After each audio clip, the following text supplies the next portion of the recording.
relate to things like beta amyloid through PET scans and also brain atrophy. So yeah, again, just trying to put my finger out just general imaging techniques. Nagesh Pai from Wollongong University. I'm simply a clinical psychologist and more motivating it out.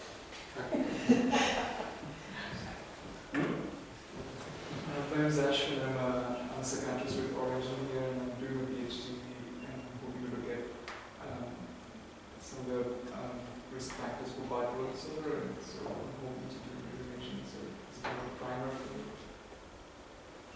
So I'm Nigel Progression from Monash Food Psychiatry Research Centre. Didn't hear anything we did later on, so you'll probably get sick of what we saw last week as well. I'm Uriah Sal from Monash as well, same group as Alex. Do a lot of imaging cognition work in the area of addiction, compulsive behaviour and psychiatry. Yeah, based at Origin, help organise the workshops, but yeah, my interest is in psychosis, but I'm sort of also involved with research across disorders, including personality, mood disorders. Himanshu Sri, I'm a psychiatrist from New Zealand. I have interest in de facto psychotropic medication of brain function and structure, probably starting with one probably. I'm Ian Harding. I'm at the Melbourne Neuropsychiatry Centre. You'll hear from me just after the break, actually. I do functional neuroimaging and functional connectivity, particularly in psychosis studies. So I'm Paul, and I'm working with Parnesh Raniga, and I'm interested in structural changes in psychosis. So I'm just going around the room and getting a bit of background as to where we're coming from and how much experience we have. I'm Penny. I'm from Sydney. I'm a second PhD student. I know a little bit about that. Hi, my name is Chow. I'm going to present the spectroscopy after the morning T section. I'm the lab manager in MSIN and also carry on some research on spectroscopy. My PhD is mainly working on aging Alzheimer's disease as well, so looking into the brain plasticities of training-induced brain plasticities on aging brains using multimodality of MRIs, including function, structure, and spectroscopy. My name is Parnesh Raniga. I'm an imaging scientist based at Monash Medical Imaging. My background is in computers and imaging in general. Did my PhD work with the Alzheimer's disease project in multimodal imaging. I'm presenting diffusion. And I'm Alex Juanita. I work with Miranda at Monash and do a lot of brain imaging work with brain networks in psychosis and alpha. So it's good to kind of get that background. I guess it's diverse levels of experience. Without further ado, I'll hand over to Parnesh to talk about things here. Thanks, Alex. Good morning, everyone. Thanks for being here so on Saturday. So firstly, apologise. I suspect I will not be able to cover everything about diffusion in 20 minutes. Most of the aspects of diffusion MRI will probably give a 20-minute talk on themselves, but I'll try my best. So I started out with a title for my talk, and I called it a random walk through diffusion imaging. After preparing my slides, I don't think it's such a random walk, but you can be the judge of that at the end of the presentation. Also thanks to Paul for introducing some of the concepts that I will now unfortunately not have to go over, especially MRI. And Paul talked about the grey matter part of the brain. Diffusion MRI is concerned with the white matter, the connections between groups of neurons and a large, neural circuits. So this is a brief overview of my talk. Firstly, I'm going to discuss what we are measuring with diffusion MRI and talk briefly about acquisition, probably in a bit more detail than I probably should, but I think it's important because there's a lot of acronyms and terms going around. It's very difficult to kind of distinguish what's happening just because there's so much terminology you need to learn.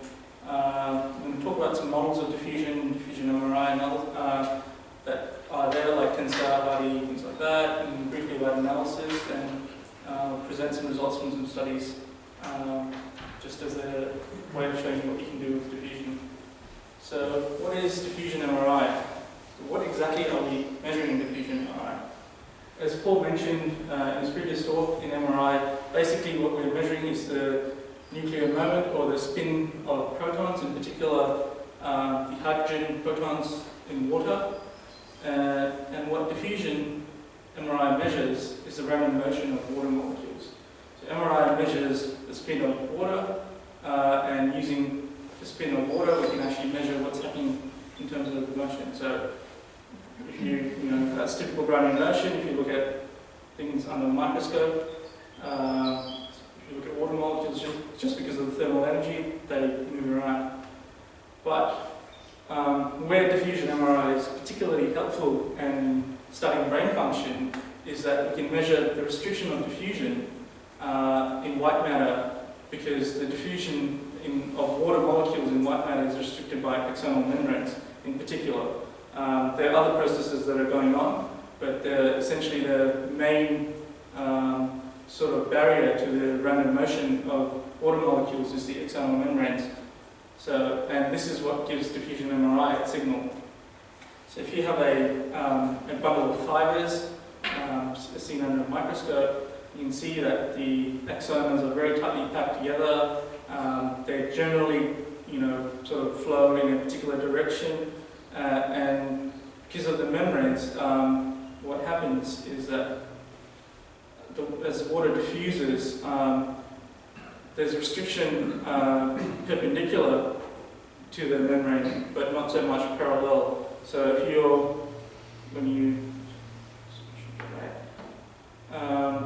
as the water molecule starts up here, it has more chance of diffusing along this direction than it does this direction in terms of the distance from its starting point.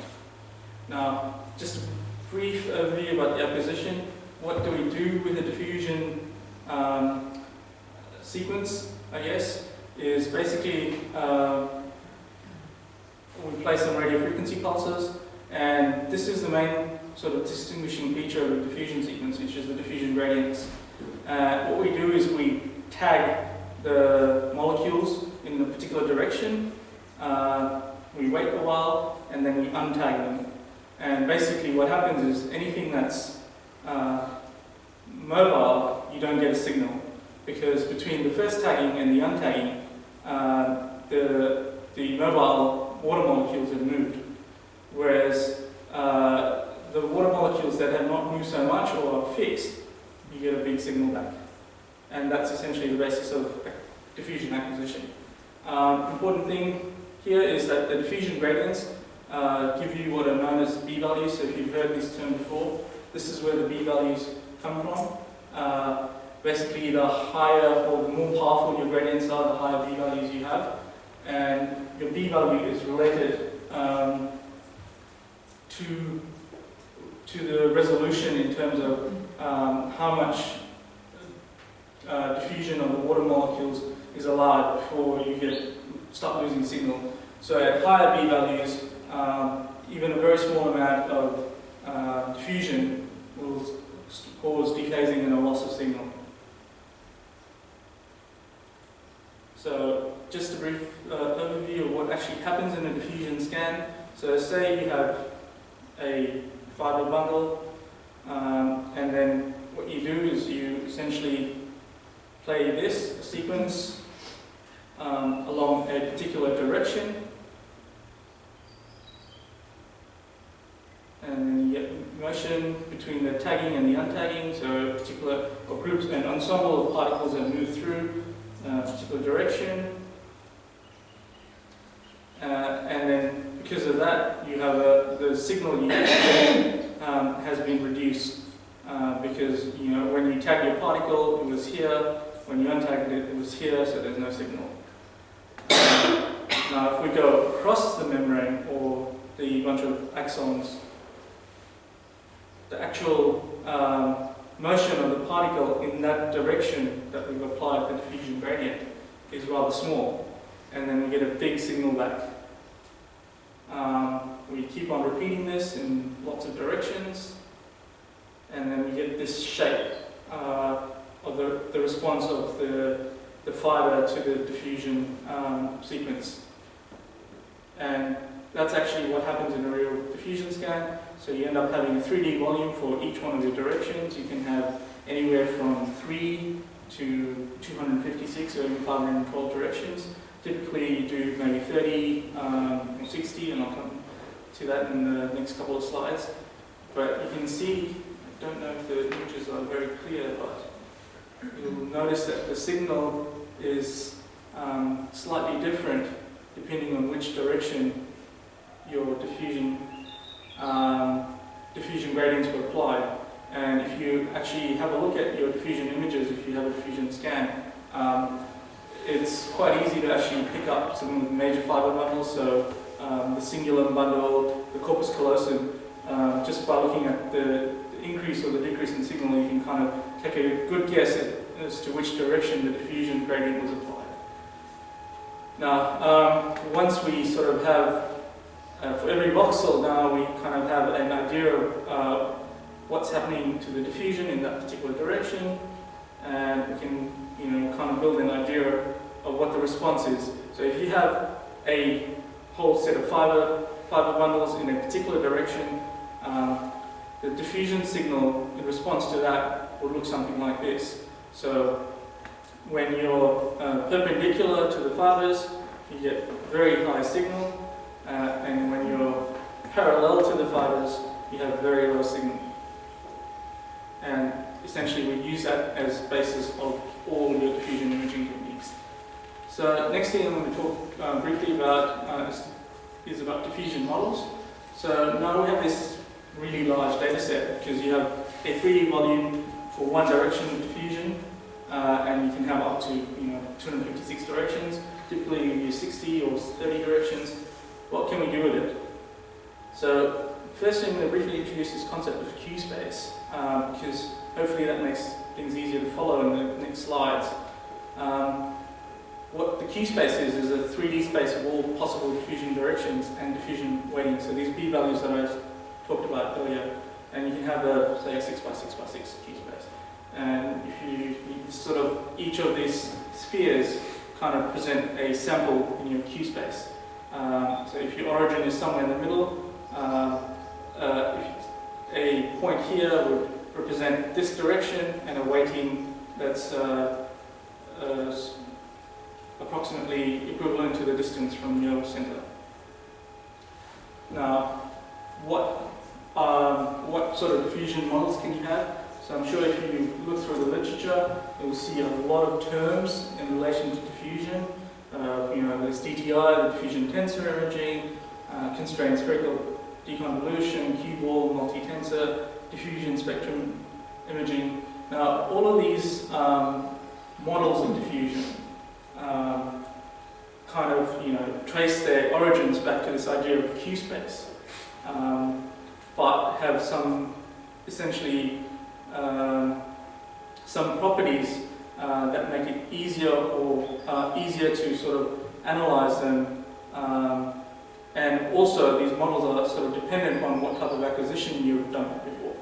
So the sort of three main models are diffusion spectrum imaging, or three main classes of models are spectrum imaging, where you have this multiple v-values, you need about 180 directions, and you kind of have a spectrum, so you kind of sample on a grid. You need lots of acquisitions to actually do this, and this is kind of considered a gold standard. And what you can generate as an output from spectrum imaging is at every voxel an idea of the orientation, and I'll sort of talk about this in the next couple of slides.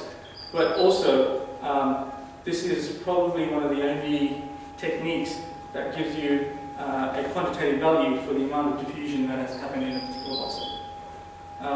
The most common techniques that are used are what's called high angular resolution diffusion imaging. Instead of doing a spectrum, what you end up doing is just a shell. So you pick one B value, and then you take 30 to 128 directions in a shell with that particular B value.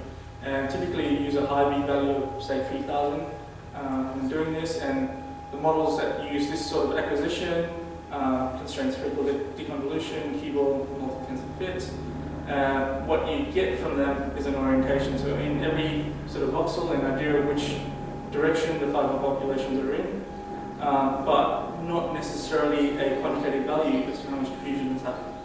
And last but not least is your, I guess, the workhorse, which is the diffusion tensor imaging. Again, it's a single shell type acquisition.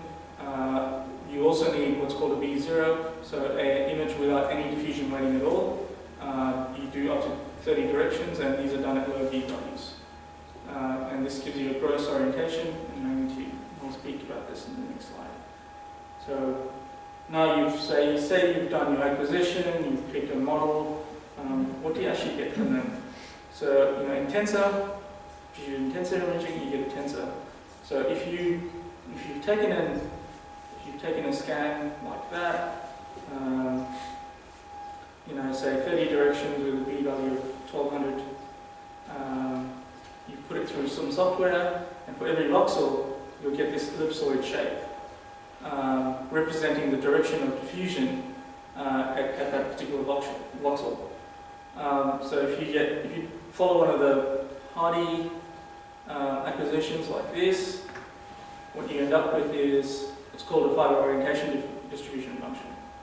Now, it's probably pertinent to point out at this junction that the difference between the tensor and the FOD is that the FOD can actually represent more than one fiber population per voxel. In a tensor, you can't do that. So if you've got what's known as crossing fibers, 90-degree crosses through a particular area of the brain, your tensor kind of looks like a pancake, depending on which way the fibers are crossing and what angle. And there's no way you can actually recover that information about the crossing fibers. Your fiber orientation distribution function can represent an arbitrary number of fibers in a particular voxel. However, typically, for major brain regions and fiber populations you'll be studying, you're sort of looking at 3. And with the DSI, what we have is an orientation distribution function, which kind of looks like that, which is very similar to the FOD, but there's some mathematical and theoretical differences, which I won't go into. So, why do we need Hardy or DSI when tensor kind of gives you a good idea? The problem with the diffusion tensor, as I just highlighted, is that it can't distinguish between regions in the brain where you have more than a single fiber population. So this is from a study that shows in the average brain across a number of subjects where we have single fiber populations, so it's mainly in the very large sort of fiber bundles such as the corpus callosum, the cortical spinal tracts, some of the pontine fibers, etc., and into the cerebellum. But the majority of the fibers or fiber populations in the brain, or voxels, actually have at least two major fiber populations through them, and quite a few have more than 2 fiber populations. So if you're sort of trying to analyze some subtle differences in fiber populations connecting regions, etc., that may go through areas with more than a single fiber population, then you may get the wrong result with tensors. So now that we've got our data, picked a model to analyze the data with, what can we do with it? What comes next? So we can do some sort of analysis with our data. So there's a very good reason why the tensor model is so popular and has been popular for so long, even though we've had these diffusion spectrum imaging has been around for I think about 8 years now. Some of the higher order methods have been around for longer. And many of the popular ones have at least been around for 5 years. But why is the tensor so popular? One of the reasons is the acquisition for the tensor is very short compared to DSI or Hardy. You only need, say, 12 directions, typically you do 20. So the time required is very small. The other reason is that with the tensor model, what we get is you can get a simple scalar value at every voxel, and these are known as your fractional anisotropy, your mean diffusivity, and your radial diffusivity. Basically, going back to the tensor, what each of those values are is fractional anisotropy is the proportion of that. So we can break the tensor down into the three orthogonal directions, which is the main eigenvector, and then two radial ones. And FA is just the ratio of the main one to all three of them. And what it gives you is an idea of how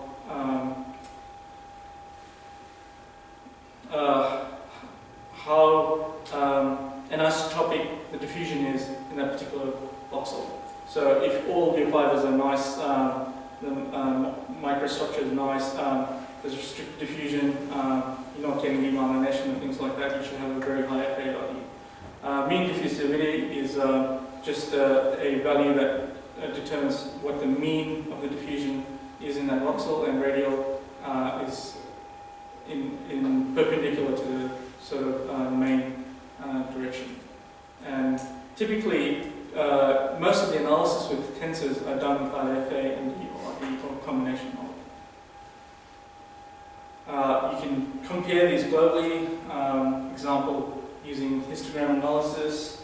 You can compare them regionally or voxel based, as Paul highlighted in his talk, so you can do something similar to SPM using FA values, MD values, or RD values. But be careful with when you're doing SPM or VBM type analysis. These things don't actually follow the required distributions to do parametric tests. What you should be doing is what's called permutation testing, or track-based statistics, which I'll talk about next. It's been shown in several studies that essentially, depending on how you pick your parameters for your parametric test, you can get very, very different results. So please avoid them if you can. So histogram, what's histogram analysis? Basically, you can take the global FA values or the MD values and RD values and just plot them as a histogram. So how many FA values sort of fall in bins between 0.1 and 0.2, have a look at them. So this is from a study in vascular cognitive impairment, and what you see is that subjects with vascular cognitive impairment have a distribution of FA values which is quite different to subjects with stroke and cognitive normal subjects, in that they have fewer FA values at the higher end, and more FA values at the lower end, which probably highlights a change in your microarchitecture, some sort of breakdown of your exons, etc. TBSS, so this is from the FSL group. Basically, the idea is you take one of these maps and you project those values onto what they call an FA skeleton. So this is a skeletonization of the major fiber tracts in the brain, and you look at all the values that are around the major fiber tracts in the brain, you project them onto the skeleton, and then you do some statistics on the skeletons. This is typically a group-based technique, so you need sort of two groups, so cognitive normal versus whatever your patient group is. This is probably a better, if you're doing tensors, probably a better technique to use than doing VBM unless you're doing permutation tests. So the next thing you can do is cryptography. So like in the tensor model, we've had things like FA, MD, RD, which is just simple scalar values. When you're looking at the higher order models, which is the Hardy techniques of DSI, there's no such thing as an FA, MD value, although there's some generalizations. They haven't been validated. So with the higher order models, what we can actually do is actually generate a much better representation of the underlying fibers. So this is what's called a tractogram, and I'll explain how this is generated, but basically this, using your diffusion data set, what it shows is a representation of all the major external populations in the brain. Blue sort of shows up, down, green is front to back, red is left to right, to the page. What is stratigraphy? So, after you've done your acquisition, your analysis, you end up with, some representation of the exons in the brain. What you do with stratigraphy is actually, you pick seeds at random, starting points, and then, you look in the neighborhood, and then you see what kind of fits the profile of where you are and the direction you're going in. And you keep on doing this, and you trace out these fibers, and if you do that lots of times, you end up with this. Now, from tractography, so after you've done tractography, what we can do is it's known as structural connectivity. So, given your tractogram, you can define parcels on the brain using, say, the T1 weighted images, look at connections between your parcels, and you need to use your structural and your diffusion scans to do that, and you end up with a connectome or connectivity matrix, which just gives the strength of connection between particular parcels in your brain and other parcels. So some will be very strongly connected, shown in red, some will be intermediately connected, and some not at all.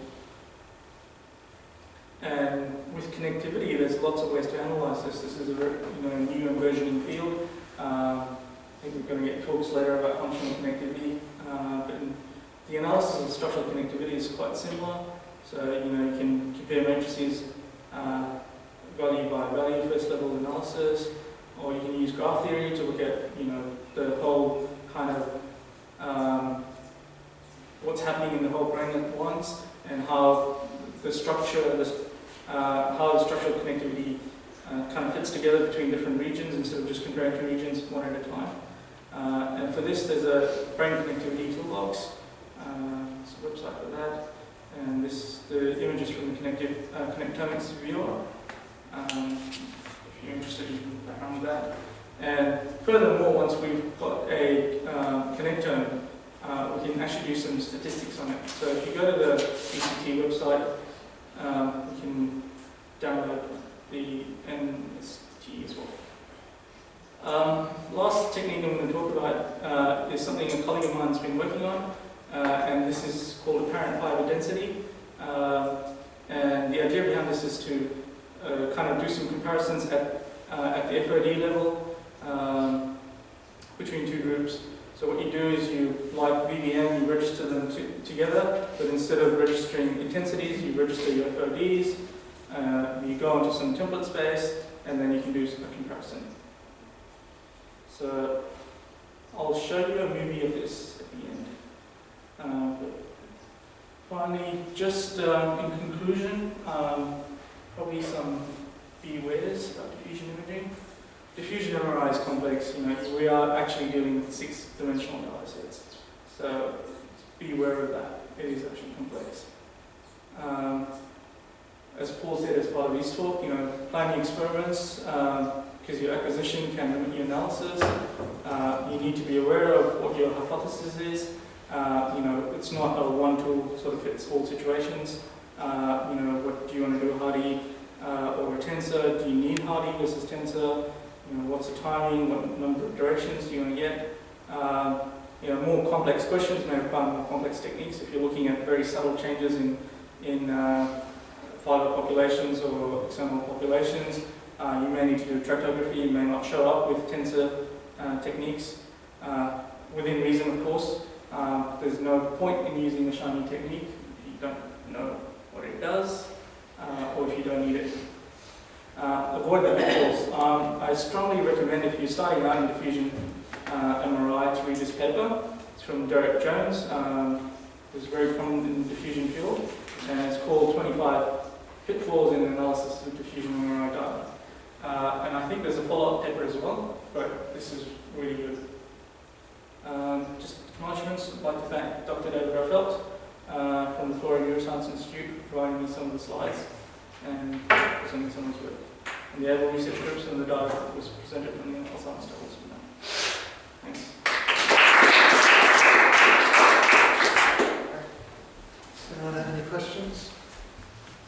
cost? To actually to do a diffusion sort of MRI If your scanner supports it, 10 minutes of scanning time. 10 What does to 15 that minutes. translate to if I'm budgeting? 450 an hour.